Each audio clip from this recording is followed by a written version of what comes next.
El día de hoy las lecturas, especialmente la primera lectura y el Evangelio, nos van a hablar del poder y de la fuerza que tiene la palabra de Dios. Y es que sabemos que la palabra de Dios es creadora, restaura, transforma, pero nunca va a obligarnos. Dios es un gran caballero y su palabra, a pesar de que es la palabra que creó el universo y que te creó a ti, su palabra, cuando llega a nuestro corazón, a nuestra conciencia, es una invitación. Si nosotros la recibimos, indudablemente, toda nuestra vida va a transformarse. El Evangelio no lo leo en este momento porque quiero que el domingo, por lo menos, tú vayas y lo leas y que te hagas el esfuerzo de leerlo antes de escuchar incluso esta reflexión, porque va a marcar en realidad la diferencia de solamente escuchar la reflexión a que tomes el Evangelio, lo leas, trates de meditarlo y luego quizás escuches esta reflexión. Con esa intención lo hago. Estos videos no quieren ser entretenimiento, quieren en realidad ayudarte en el proceso de crecimiento y no te voy a ayudar si siempre te estoy dando papilla en la boca. Por lo menos hay que hacer el esfuerzo de masticar tantito la carne y el Evangelio es algo que nosotros tenemos que digerir por nosotros mismos. Sin embargo, es un texto que ya lo conocemos mucho. El sembrador. Y así empieza. El sembrador salió a sembrar. No, hay una frase anterior. Y esa frase es importante porque en el contexto en el que está esta parábola y la explicación, parece que Jesús o no sabe de matemáticas o en realidad tiene una forma tan peculiar de sumar y restar que deberíamos de preguntarle a Él que nos enseñe a hacer matemáticas, porque Él no falla y muchas veces nosotros sí que fallamos en nuestros cálculos. ¿A qué me refiero? En el Evangelio es una gran multitud la que sigue a Jesús, de tal manera que Jesús tiene que hacerse un espacio para poder predicar. Y lo que va a predicar es precisamente esta parábola del sembrador que salió a sembrar y la semilla cayó en diferentes terrenos y solamente algunos fueron los que dieron fruto. Y de entre los que dieron fruto, no todos dieron abundante fruto. Pareciese que Jesús ve la multitud y él dice, no todos van a dar fruto. Demos una parábola para hacerles pensar. Pero Jesús no está solamente contando y solamente viendo cantidades. No, Jesús lo que quiere es llevarlos a una calidad. Y es aquí donde dice, el sembrador salió a sembrar. Ya lo sabemos. Un sembrador sale a sembrar. Sí. Pero ¿a qué sale un cristiano? ¿A qué sale un padre de familia? ¿A qué sale una mamá? ¿A qué sale un hijo? Parece que entonces ya no es tan fácil el entenderlo. Un padre de familia siempre va a ser papá. Y cuando está en la casa, cuando llega un papá a su casa, ¿qué es lo que hace? ¿Sentarse en el sofá y ver la televisión todo el tiempo? No creo que eso haga un padre de familia. ¿Qué es lo que hace una mamá? ¿Solamente qué hacer y qué hacer y qué hacer? No creo. Pienso que deberíamos de detenernos un momento y reflexionar qué es lo que se supone que debemos de hacer. Porque no es tan redundante decir que un sembrador salió a sembrar cuando el día de hoy encontramos doctores vendiendo tacos, cuando el día de hoy vemos ingenieros que están como jardineros, o el día de hoy vemos a padres de familia, a esposos que salen como si fueran unos solterones. Entonces, habría que detenernos y preguntar qué es lo que estamos viviendo y cómo estamos viviendo. Ahora, este sembrador que salió a sembrar, seguramente o no sabía de terrenos, o más bien entendía muy bien cuál era su vocación, sembrar. Y cuando tu vocación es sembrar, tú vas a sembrar sin importar el terreno. Hay una gran diferencia entre seguir la vocación, que ha sido la línea que hemos tenido esta semana. Es una gran diferencia entre seguir la vocación, porque lo vas a hacer sin esperar nada a cambio. Es ser fiel al llamado. Y es muy diferente entre seguir la vocación y seguir una profesión. Porque cuando tú sigues solamente una profesión, corres el gran riesgo de empezar a calcular, de empezar a hacer negocios, de ver si esto es redituable o no, si esto conviene o no, y poco a poco ya no vas a hacer tu vocación. ¿A qué me refiero? A que si el sembrador hubiera sido un hombre de negocios, él definitivamente no hubiera sembrado a lo largo del camino. Él no hubiera sembrado entre piedras, él no hubiera sembrado entre abrojos. ¿Por qué? Porque un hombre de negocios sabe que esa semilla muy posiblemente no va a crecer y no va a dar fruto. El hombre de negocios solamente va a buscar la buena tierra para sembrar. Pero él, el sembrador, no era un hombre de negocios, era un sembrador. Por eso siempre va a sembrar sin importar la tierra.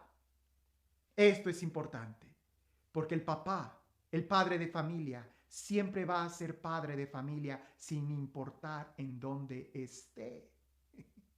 El hijo siempre va a ser buen hijo sin importar en dónde esté. Y nosotros tenemos que saber qué es lo que estamos haciendo. Imagínate un sacerdote que diga, yo solamente soy sacerdote en la sacristía y en el altar. Allá afuera no. Pues ¿qué clase de sacerdote sería? ¿Qué clase de cristiano sería aquel que solamente va a vivir su fe los domingos? Y entonces, ¿qué va a pasar el resto de la semana? Es importante pensar cómo estamos viviendo nuestra vocación. ¿Como vocación o como una profesión? En una profesión tú vas a buscar ver el fruto que sea redituable. Pero si lo estás haciendo por vocación, tú vas a buscar la fidelidad. Dios es un Dios que se mueve por vocación. Porque Él nos enseña, Jesús nos enseña en la Sagrada Escritura, que Dios hace llover sobre buenos y malos. Hace salir el sol sobre justos e injustos. Nosotros lo vemos. Dios no hace distinción. Y la palabra de Dios tiene fuerza para crear, para transformar. El problema no es la palabra de Dios. El problema no es Dios. Él es bueno. El problema es cómo nosotros estamos viviendo y aceptando el llamado de Dios. Alguien pudiera decir, padre, pero es que yo no tengo muy claro cuál es mi llamado. Yo no tengo muy claro cuál es mi vocación. Pues entonces escucha la palabra de Dios, léela, aliméntate. En un mundo lleno de tantas opiniones, de tantas teorías, de tantas propuestas que se nos dan, necesitamos escuchar con mucho interés y claridad la palabra de Dios. Pero la palabra de Dios no es una opinión más. La palabra de Dios no es una propuesta más. Es palabra de Dios. Pero Dios no quiere imponer su voluntad, sino que nos hace una invitación. Y es ahí la gran diferencia. Jesús hablaba en parábolas y los discípulos no entendían el por qué Jesús hablaba en parábolas. Pero es que la parábola tiene toda una enseñanza pedagógica. Porque a diferencia de un discurso que nosotros pudiéramos escuchar, no lo sé, con mucho respeto lo digo, de algún político o de algún catedrático, nosotros esperamos que los políticos y los catedráticos hablen claramente. Pero Dios no es así. Porque un político te va a querer convencer desde el exterior. Dios no quiere convencernos desde el exterior. Para eso pudiera mandar un rayo que como relámpago nos hiciera doblar las rodillas inmediatamente. Eso sería convencernos desde el exterior. Dios quiere convencernos desde el interior.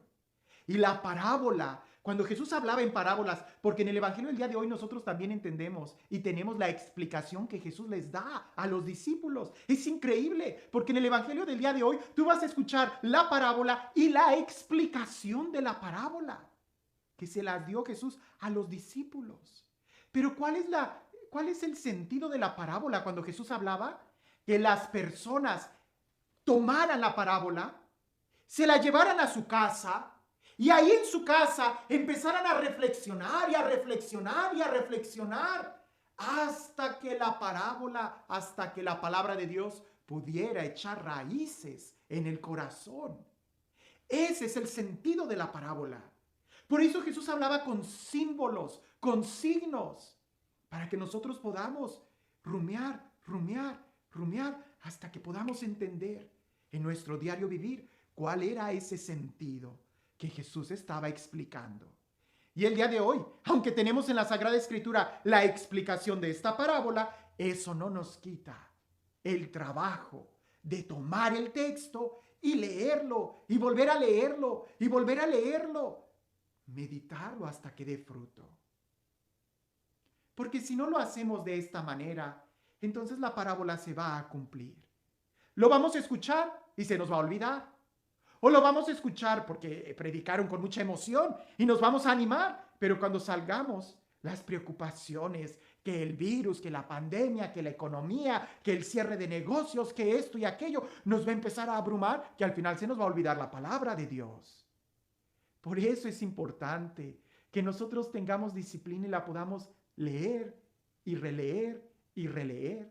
Y no hay pretexto, porque hoy hasta en YouTube y en Facebook puedes escuchar la palabra de Dios. No una vez, sino 2, 3, 4, 5 veces. En aquella época la gente se memorizaba los textos.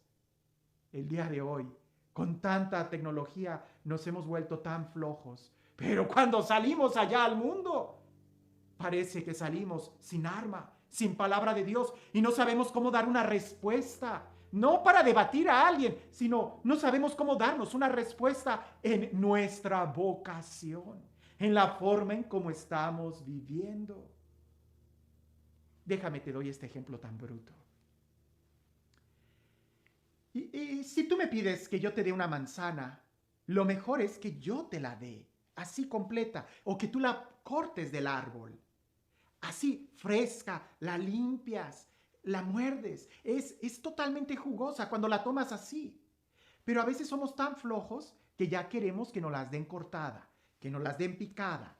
Pero definitivamente nadie va a aceptar que yo tome la manzana, la corte, la muerda y te la dé ya mordida para que tú te la comas. ¿Verdad que no lo aceptarías? Sería muy grosero. A veces así queremos que se nos dé la palabra de Dios, totalmente digerida. Y no es posible. Esta meditación es la meditación que yo hice. Para mí, lo que Dios me habló a mí. Pero a ti, ¿qué es lo que te está diciendo Dios? Lee el texto, medítalo.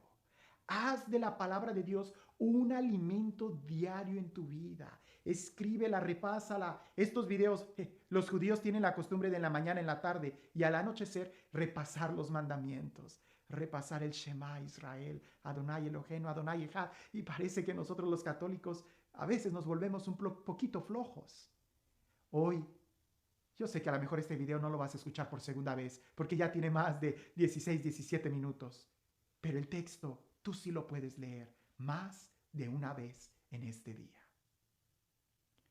Y este Dios, el Dios del amor, el Dios de la vida, el Dios de la plenitud, el Dios que nos da su palabra creadora, el Dios que hace nuevas todas las cosas con el poder de su palabra, que sea Él quien el día de hoy te bendiga, en el nombre del Padre, del Hijo y del Espíritu Santo.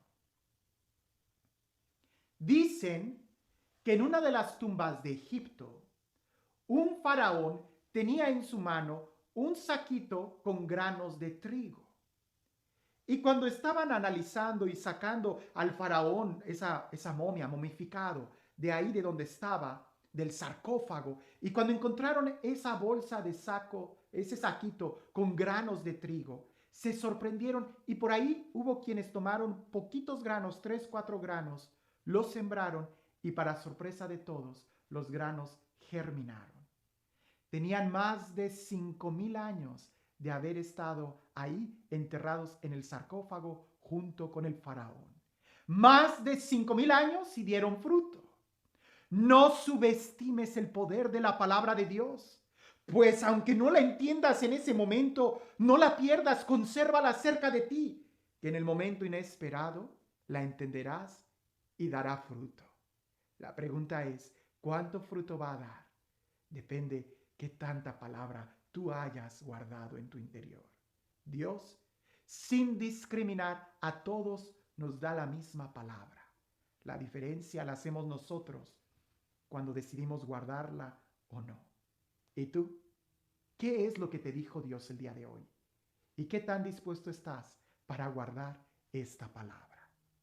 Que tengas un excelente día.